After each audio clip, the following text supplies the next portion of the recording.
Hello there, Lisa here. I know it's been a minute.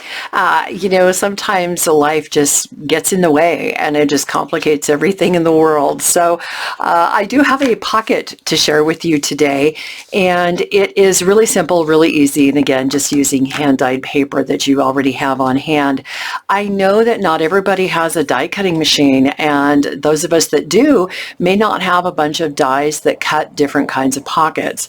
So this one is really simple and really easy, and I hope that you can use it in your next journal project.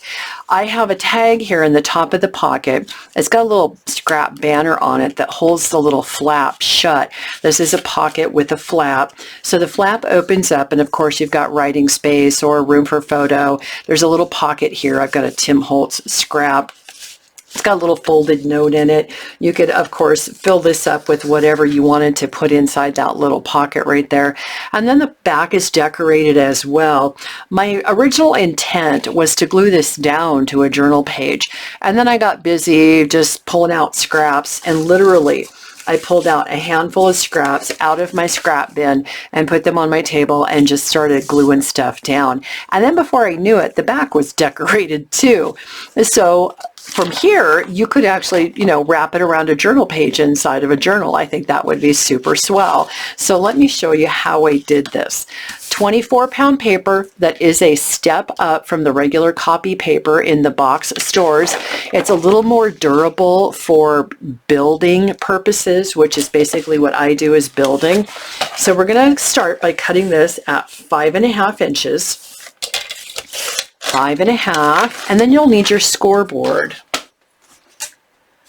So the first score line we're going to make is on the 5-inch mark. On the 5.5-inch side, we're going to score it at 5. If you're using any kind of directional paper, maybe you have a printed kit you're using or a piece of scrapbook paper, this 1/2-inch score line at the 5 mark is the bottom of your pocket. So keep that in mind as far as paper orientation goes.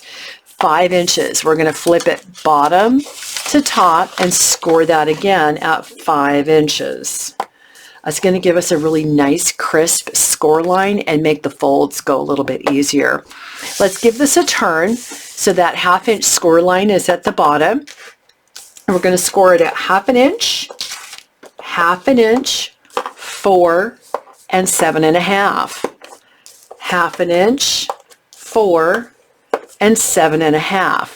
Again, I'm going to flip it bottom to top, and I'm going to score that again at 1/2 inch, 4, and 7.5. That's all the scoring that you need to do. The first thing we're going to do is we're going to take out this corner where those two score lines intersect. We're just going to cut straight across and just hit that corner where they meet. The next thing we're going to do is we're going to fold this, and making sure that my edges all line up, and using my bone folder so I get a nice crisp fold right there. That's that 1/2-inch score line. I'm going to take out this corner down here. So I'm going to put my scissors on the score line and cut to the outer edge, and I'm just making a V. That is so that when I take off this material here, my trimmer blade has a place to stop. So here's our original 1/2 inch, the 4-inch, and the 7.5. We're going to keep this 1/2 inch and this 1/2 inch, and we're going to take off this 1/2 inch space right here. And my preferred method is my trimmer, scissors, X-Acto blade, whatever works for you. And just lining that up, and I'm just going to cut, and you can feel it when the blade hits that. You can feel that little So there we go. I'm going to go ahead and fold in my 1/2-inch tabs, and this 1/2-inch tab here, and then I'm just going to stick this shut. Super quick and super simple. I am going to tab this top corner just a little bit.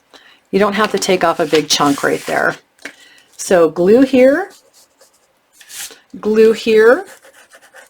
and this is an important step here. You want to make sure that your hand is folding over and going right across the top of the pocket. That way you end up with a nice flat pocket. If you try to maneuver that and stick it down where the score line is, you end up with a bubble and it just doesn't look very good. So there it is. There is your pocket with the flap. So then I'm going to fold this and give it a nice burnish with my bone folder. And it really is just that easy and just that simple. I like to fold my flap over this edge right here because I think it gives it a really nice clean profile here on the edge.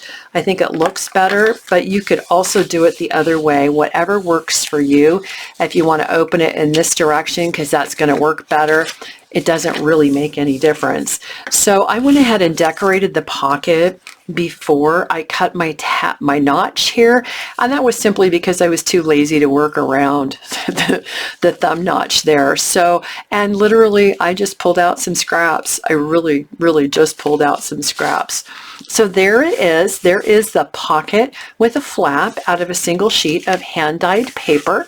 I hope you can find some use for this in your next journal project, and I will see you again very, very soon.